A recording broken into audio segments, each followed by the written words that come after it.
control my cat. Hello, everyone. Welcome to Classroom Without Walls. I'm doing a 6-part free training series on education and what parents need to know to future-proof their children. And I used to do this training, which is like hour long. I think that is too much. So I will try to finish each training within 30 minutes, which can be challenging for me because I love talking about this and I love chatting with you guys. And today's topic is I will be discussing the real danger of an exam-based education. So before I dive into today's topic, I want to share my screen with you real quick, and so that you know what are some of the other topics that I'm talking about. And so we are discussing this week, as you can see, this is a 6-part training series. And so today we're talking about the real danger of an exam-based education. And so next week, Tuesday, same time, same location, I'll be talking about the truth of your children's social media addiction. And then the following Tuesday, which is a follow-up training on the social media part, because this is a question that I got asked a lot by fellow parents. So this training, I will be sharing specific ways that we can really transform our children's social media addiction into personal development and career-ready tools. And then the next week, and we are discussing, and I'll be talking about the biggest challenge facing today's students, okay? And then the next week, following that, I will be sharing what has teaching in the classroom for 10 plus years. And I spent almost 2 decades in higher education. And how has doing that taught me about education and success. And our last training is that I'm going to interview some of the grads from Classroom Without Walls to come here on this live streaming platform to share with us their learning experience from my school, a very non-traditional alternative school. So if you, I have for under each topic, there is a link to help you add the training directly to your calendar. So if you want this link, I'm going to share the link in the comment section. And so you can look at the topics and you can decide which session that you want to attend, and then you can save them. You can save them to your calendar. And if I missed it, feel free to send me a DM. So I will send out a link to you, and then you can actually get the list of topics. Okay. So we are live on Facebook and live on LinkedIn, on YouTube, on Periscope, and on Twitch. And we already have quite a few people join us live. And let me know in the comment section where you are joining me live from, social media wise and geographically speaking. And also, because today I'm just going to dive into my training, I probably don't have time to engage with you as I am doing my training, but I definitely want to save some time to answer your questions. So if you do have a question, make sure you stay until the end. I will leave some time for Q&A. And there's also a workbook. So last time I did the training, I also created a workbook, but I actually updated my workbook. So if you want an updated version of my workbook, and feel free to leave a workbook in the comment section. And after I finish my live training, either me or my assistant will go to the comment section and personally email you a copy of my workbook. I am live on everything. Yes, thank you so much for being here, Phil. And so without any further ado, let's step into the training. As I mentioned earlier, I will try my best to finish this within 30 minutes. And let me see if I'm actually, I think I'm live on LinkedIn. Phil is actually here right now. And or if you have any question, let me know in the comment section. I just want to say hello, everyone. to my LinkedIn friends. Okay, no more. I'm now going to check this. So I'm going to look at the camera and share this with you. So the real danger of exam-based education, I'm going to share 5. And the first one is many parents, they come to me, especially the last several months, ever since COVID, and so much disruption in the education space. So parents, they come to me, they will ask me, hey, Dr. I, if I want my children to be future ready, to become an engineer, to do this and that, like how many degrees do I need my children to have, especially in terms of GPA, what their GPA should be. And every single question that they ask me is related to GPA, which is grade point average, or related to their academic performance.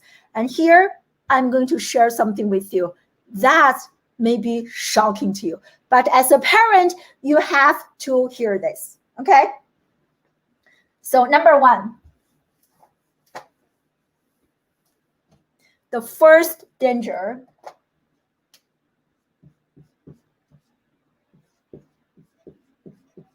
So GPA means a grade point average is what we use in the United States. And I don't know, we have people from different countries join us live right now. And I don't know what you guys actually use in different countries, but pretty much GPA stands for academic performance. GPA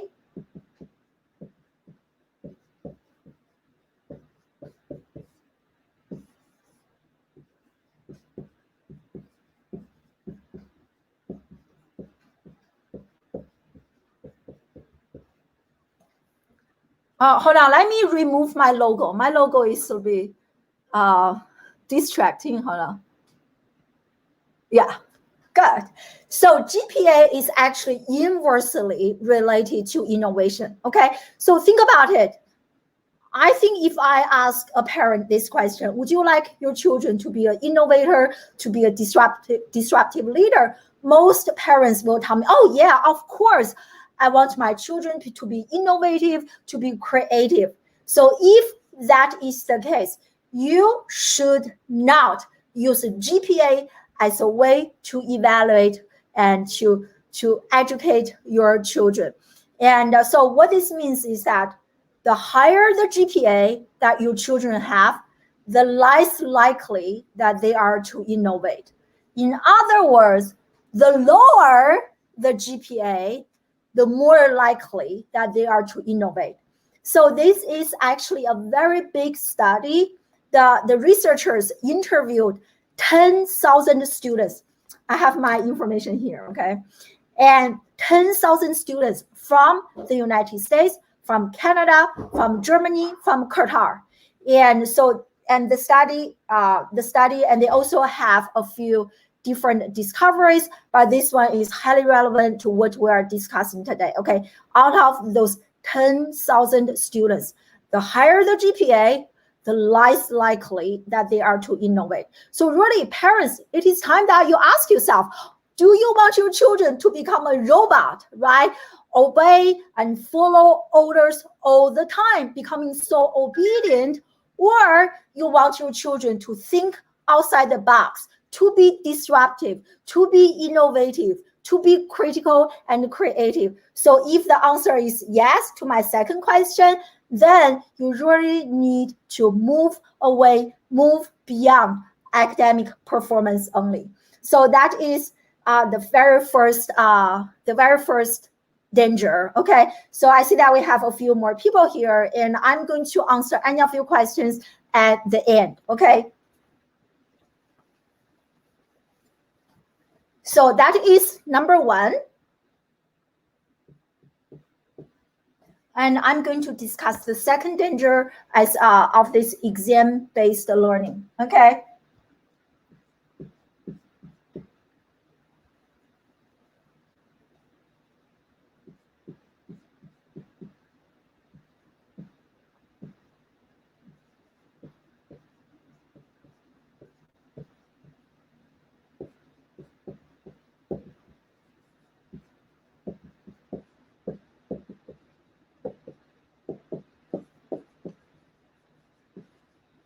This is not from me. The statement, GPAs are worthless hiring criteria. This doesn't come from me. This actually, let me adjust my camera. Okay. This actually comes from Google. Okay, let me share my screen for a second so that you know I'm actually not lying about this. Hey, Stella, Lucy, Lenny, thank you so much for being here, everyone. So let me share my screen.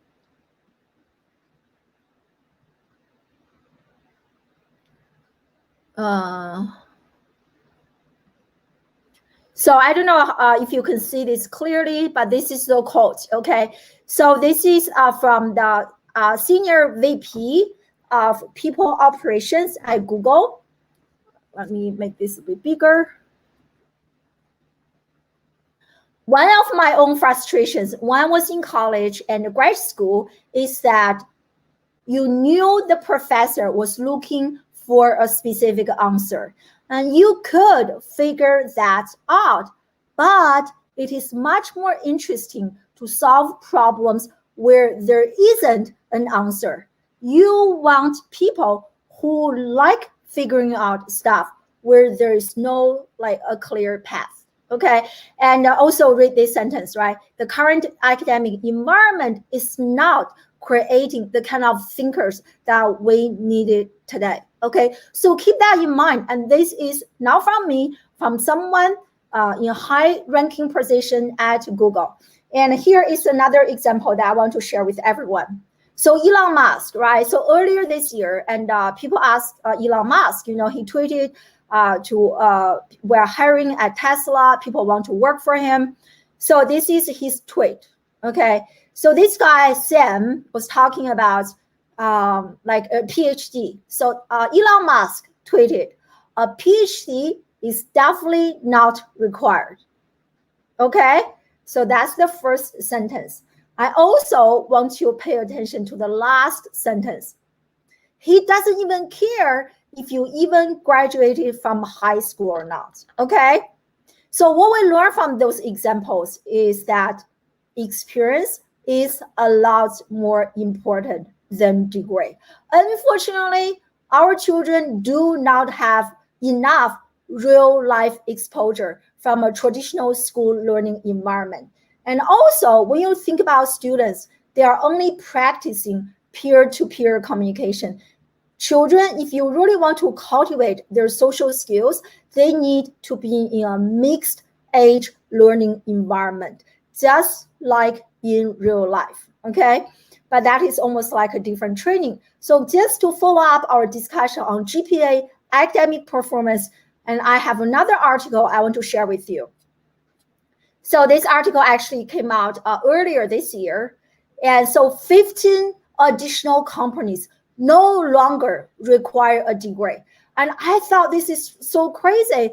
Like here you are, all those companies, Google, Starbucks, IBM, Hilton, all those like Fortune 500 companies, they no longer look at like GPA or degree. They no longer use that as a way to select students to work for them or not.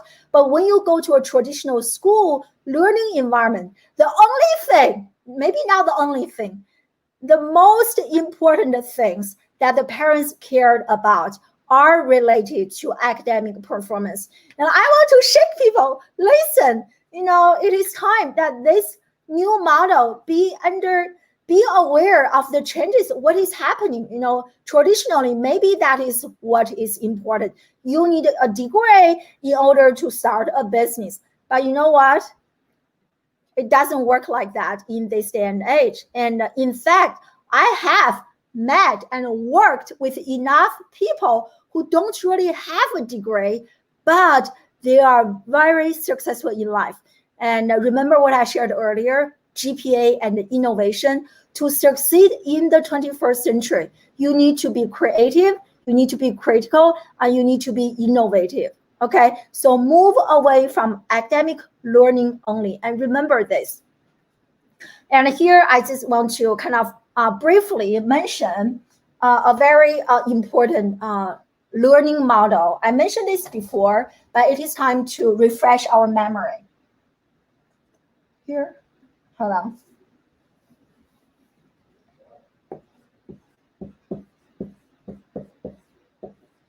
This is my favorite learning model in learning and leadership development. And this is called 70-20-10. So what this model talks about, which is also relevant to our discussion here about GPA. So what this model talks about is for any transformation in our students to happen, 10% of that transformation comes from traditional learning, preparing for an exam, memorizing a definition, and listening to a class, reading a book. That's only 10%. 20% is social learning, peer-to-peer learning, working with a coach, working with a mentor, and 70% is application, experiential learning, real life application. And I highly recommend, at least in the United States, traditionally students will take a gap year after high school, before college. And I am an advocate. I think parents, if you can, they should be taking gap year every single year, right? It is so important. I taught in the classroom. I taught social media marketing. I taught public relations. I taught communication for so many years. But I can share with you, I didn't really understand what I was teaching in the classroom until I became a practitioner, okay? I want to repeat that again. I had no idea what I was teaching in the classroom until I became a practitioner. It is very important for our students to actually have that real life exposure, and at a young age, as much as younger as possible.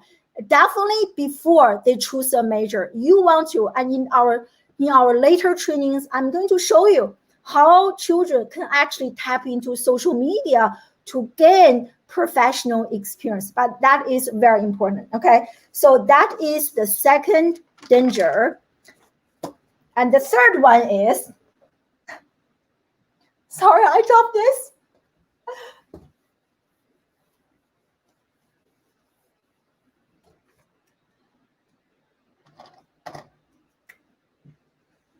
The third danger is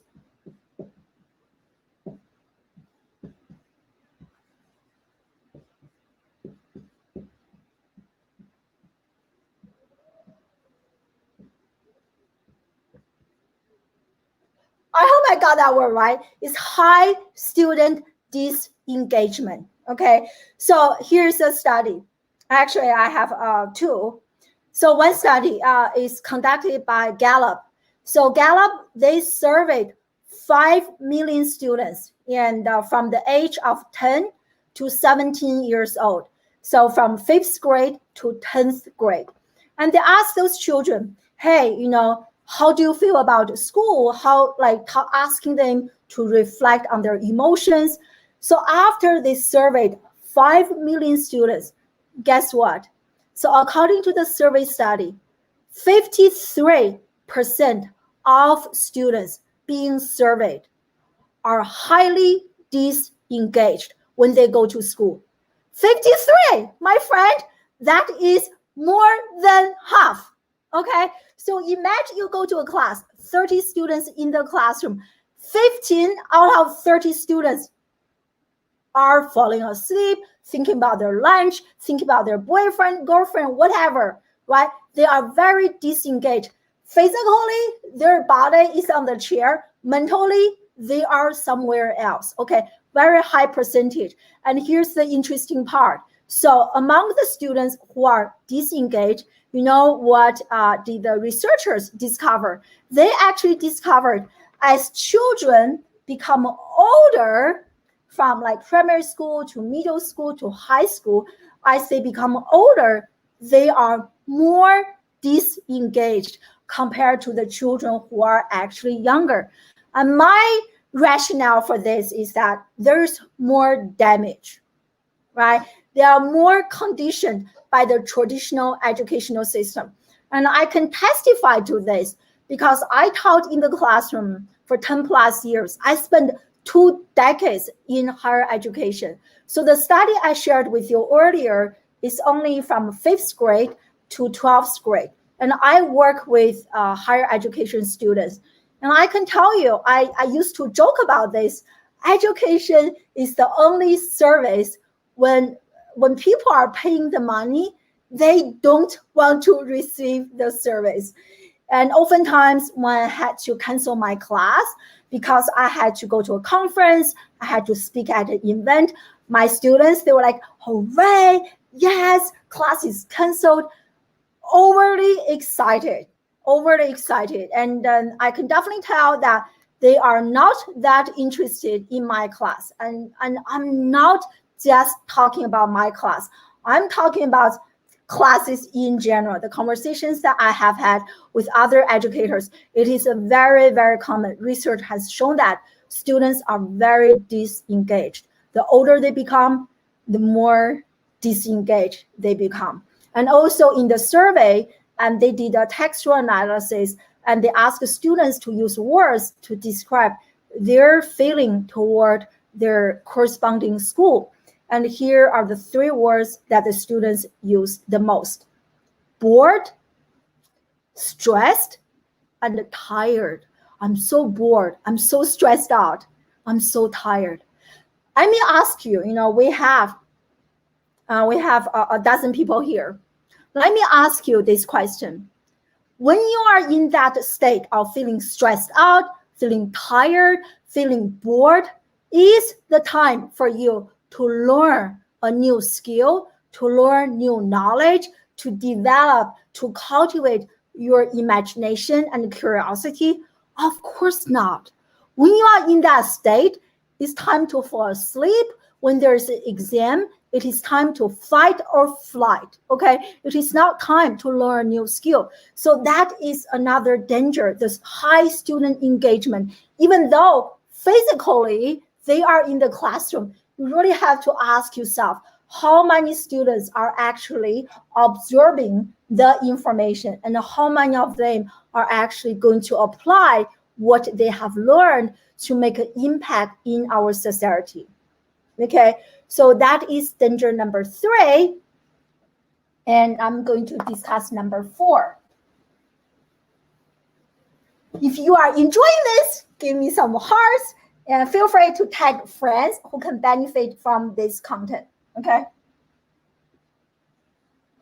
So danger number 4 is really concerning to me and also relevant to what I just mentioned earlier, is mental health.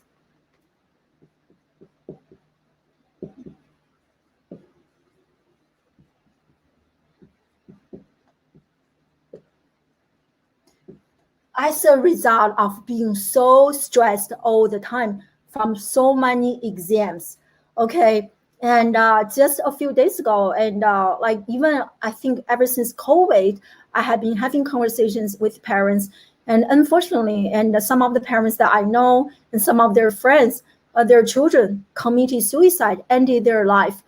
And now as I think about it, right, life is so beautiful. Like, how can a kid his life or him or herself so much that they wanted to end their life? It is so sad. And but again, research has shown this, stress and really makes our mental health, like mental state, mental well-being, a lot worse. So here's a study that actually I have 2 studies that I want to share with you. And the first one is came out a few years ago, recently. So what they did is that researchers actually studied children attending high achieving schools, especially I feel like everywhere. In China, I know some of my friends in China, we have school district. In Korea, we also visited school district. And definitely in the United States, which is where I am right now, there's also school district, right? So parents, they really want to make sure that they choose the best, the most competitive, the highest performance school district for our children. So I'm going to share a study with you, and I hope this study could really push you to rethink your decision. So the study came out recently, and they studied so many students, and they discovered students who are actually attending those high achieving schools, they are actually at a greater level of risk in terms of addiction, alcohol addiction, drug abuse, mental abuse, behavioral abuse, all sorts of issues. Okay, so let me repeat the conclusion again. Children who attend high achieving schools, they are at a greater level of addiction than the normal level compared to children who attend average schools. Why? Children attend those high performance, highly competitive schools.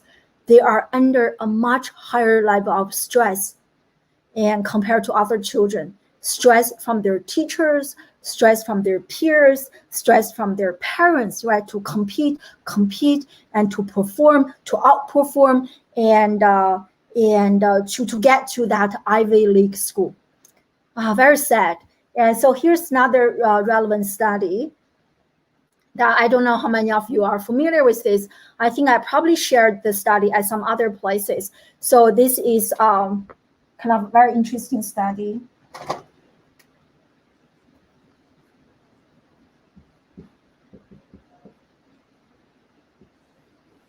So the study is called Super Chicken. So what happened is a biologist wanted to examine the productivity and or reproductivity in terms of how many eggs chickens can lay. So what he did was that he separated the chickens into two different groups, and one group is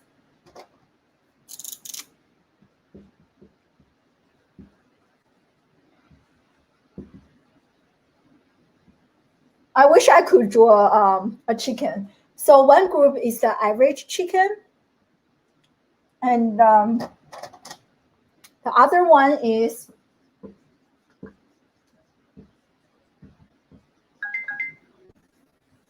the super chicken group. Okay, so in terms of how many eggs they are already laying, so the average chicken are, as you can tell from the word average, and the super one are those who are already laying and producing more eggs compared to the average. So they studied those two groups of chickens for 6 generations. And guess what happened after 6 generations? The super chicken, they ended up attacking each other, killing each other. 3 survived. 3 survived. In contrast, the so-called average chicken, they are happier, they are doing better, they are producing and laying more, not less, but more eggs. Think about the profound implication, right? This can be applied to the corporate environment. This can also be applied to what we are talking about right now, academic learning environment. Some of you are not familiar with my story. I'm a first-generation immigrant. I grew up in China. I came to the United States when I was 21 or 22. I went to Syracuse. I got my master's degree. I went to the University of Maryland. I got my PhD. But prior to my journey to the United States, I grew up in a super chicken academic learning environment in China. And I can't even tell you how many times I was thinking about ending my life. The pressure was so intense. Imagine you have all those like A+, A++ students, and you are competing with each other. I went to a very good school, high-performing, high-achieving school district, and I did really well academically. Outside, I was doing really well. I got all the A's that my parents wanted me to get, my teachers want me to get, and they are really proud of me. I even came to the United States on a scholarship. So outside, I was your like A+ student, but inside, I was a hot mess. I hated my life, and my parents, I wish they were here to tell you that I'm actually not lying to you.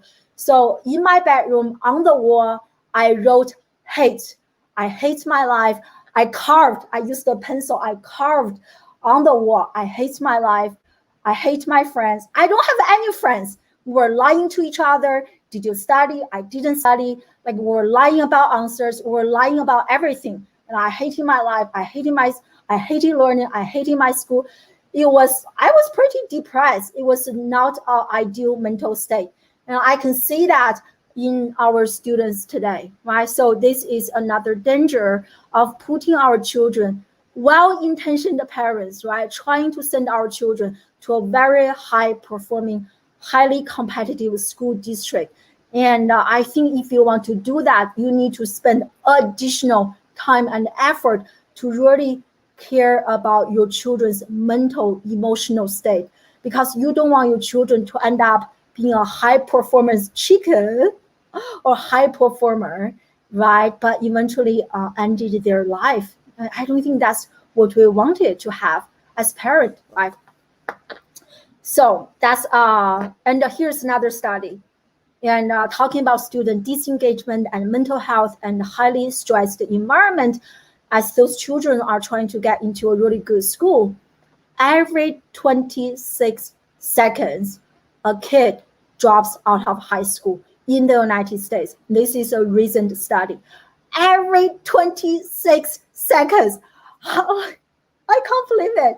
So that is 1.2 million students drop out of school due to all sorts of like mental, emotional reasons. And so those are the 4 dangers. And so I thank you so much for the amazing comments. And I'm going to look at the comments and questions in a second. So this is the last that I want to share, last but not least. And I didn't keep my promise. I wanted to finish in 30 minutes.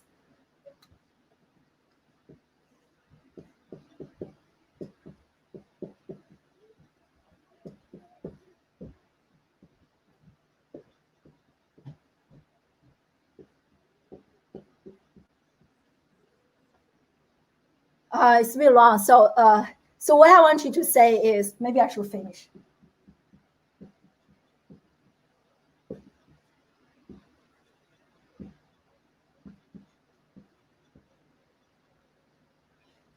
So an exam-based educational system softly kills our children's intrinsic desire to learn. And from running my own school and seeing the transformation in my students, I really look at education very differently.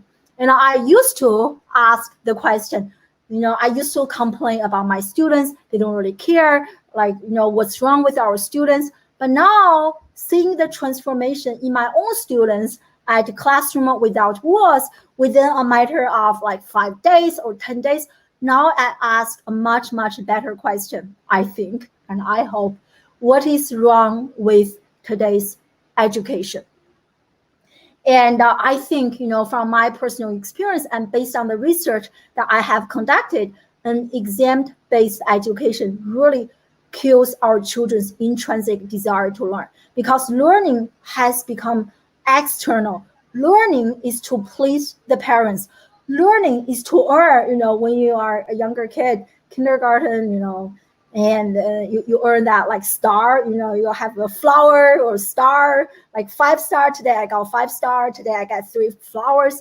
I think this type of like reward and punishment approach to nurture the next generation is very wrong. And we know that punishment is very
Am I still live?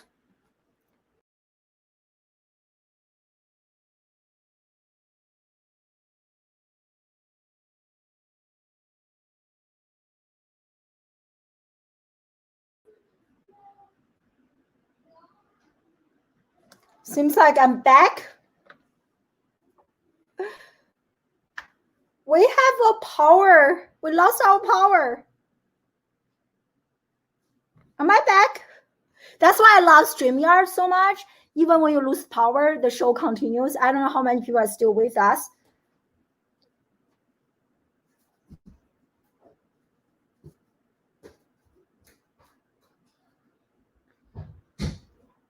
I'm still live. Oh, okay. Woo! We lost power for like, okay, I'm back.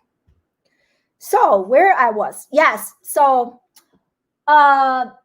kills our intrinsic desire to learn, right? Oh, yes. Where I was talking about, traditionally we know that punishment is very bad, right? Like, like physical punishment. I don't think many people are still doing that. But I want to share with fellow parents who are live with us or watching the replay that reward is also very bad for our children, because learning has to be internal. Learning has to be intrinsic. And you have to cultivate that internal desire to learn. As opposed to you learn this and I'm going to give you a flower. You're being such a good boy today, you get a flower. And that is a wrong practice. And if you do that for a long period of time, I'm talking about for 5 years, for 10 years, think about it, right? If our children are in that type of educational environment, I do something, so my parents will give me some money, some cash, or I get candies, I get cookies, or I get an A, a B. When you do that, you are killing their intrinsic, their internal reason, their internal desire to learn. And I learned this because I wanted to get that cash. I wanted to eat that cake. And I want to get that compliment from my teacher, from my parent, from that recognition. That is not what we want our children to do. And Daniel Pink, talking about intrinsic motivation, I have to mention Daniel Pink. And he talks about mastery, autonomy, and purpose. I don't think our students are having enough autonomy. And since day one, right, you listen to the bell, like it's time to go to this class, it's time to go to that class. And when you go to school, you have a standardized curriculum. Teachers are telling you, first year you do this, second year you do this, third year you do this. So we don't really ask students to co-design the curriculum, even though the curriculum is for the students. Can you imagine organizing a party for your children without asking them how they want the party to be, right? Hey, my son's name is Aiden. He's 8 years old. He's almost 9. And hey, Aiden, mommy's organizing a party for you. And this is what I'm going to do. This is the cake. This is the theme. Without asking him, that's going to be a disaster. That is what is happening in the educational environment. And I personally feel like oftentimes the people who are developing the curriculum are those policymakers. They are not even in the classroom. They are so detached from the classroom. So for our children, right, for parents, you really want to give them that autonomy. And another thing's purpose. They learn something. And also, why are we learning what they are learning? There has to be that personal reason. There has to be that sense of purpose. Whatever they are learning has to be relevant to their life right here and right now. And so I'm just like wrapping up here. Thank you. Oh my God, thank you so much for still staying. Yeah, we have a big storm in Philadelphia. That's why I lost. That's why you guys lost me and I lost you guys. So, talking about this intrinsic, before I did this exercise, I say that we go to Google. And when we Google search,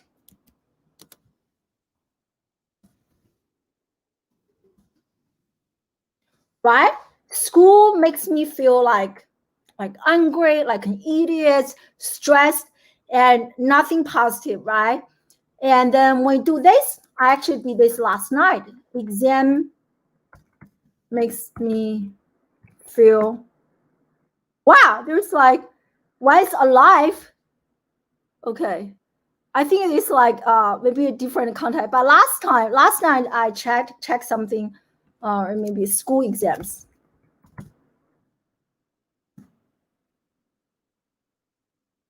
Anyway, I couldn't really show this accurately. But last night, I think there are different ways to interpret exam. It can be also physical exam, like medical exam. So maybe that's why. But if when you Google school, makes me feel like it's pretty depressed, right?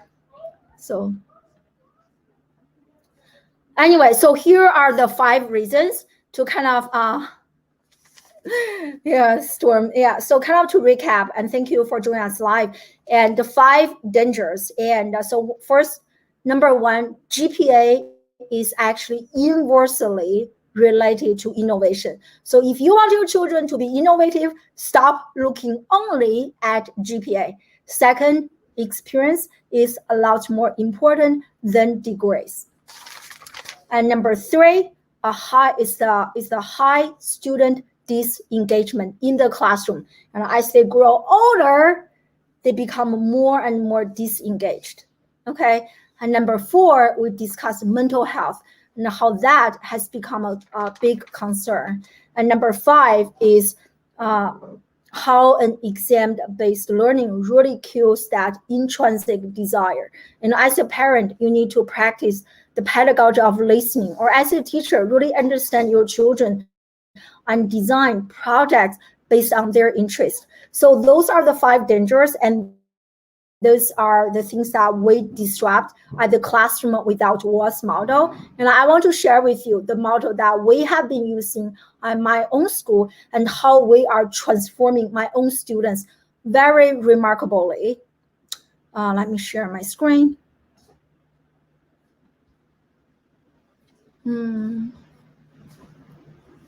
Hold on. Yes, I'm going to share my screen.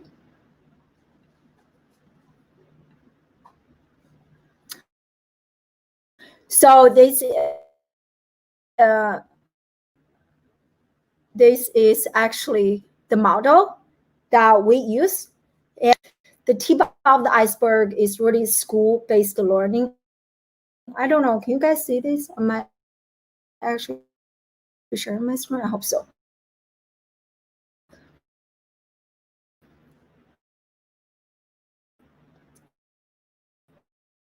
And the tip of my 3 months program is everything under the iceberg.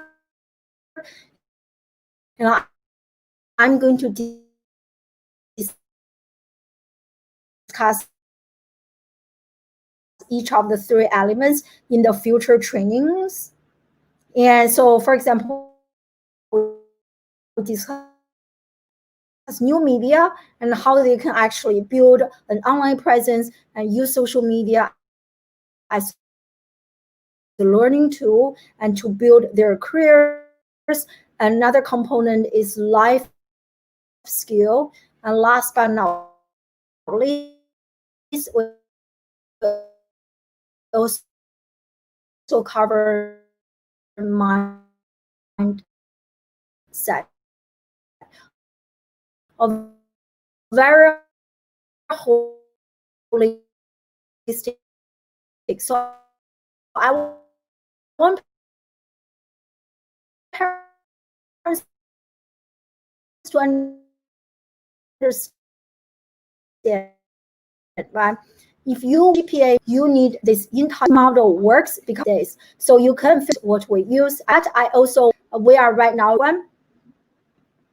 And so the next cohort will start on September. And so hold on, let me.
Am I back? I think I'm back. So, but I'm wrapping up anyways. Thank you for putting up with this. And so next week, we're actually really diving into my zone of genius and talking about social media and what most parents don't really know about social media. It's not as bad as what you think, you know. And then for the social media part, because I really get asked a lot, so I actually have a 2-part training. So next Tuesday, make sure you bookmark your calendar. And we're talking about social media and the truth behind your children's social media addiction. Okay, and so if you guys do have any questions, and thank you so much for being here again. And again, if you go back to my LinkedIn list, and if you want, I can send that list to you where I listed a series of topics. This is a 6-part training, and we just finished part 1. So next Tuesday is the same training. Okay. I thank you so much, everyone. I can't wait to check out your comment, and I hope you enjoyed today's session. If you know any friends who can benefit from this training, feel free to share and invite them to join my next session. Thank you so much. Stay safe. I see that Phil, the storm is coming his way. So stay safe. And I can't believe I lost you guys like twice today. Oh my God. But anyway, I love you guys. Thank you so much for being here. And if you want a copy of the workbook, let me know in the comment section. And thank you so much. Enjoy the rest of your day. I remember my iceberg model, not just the tip of the iceberg, but the entire iceberg. Bye. I love you guys.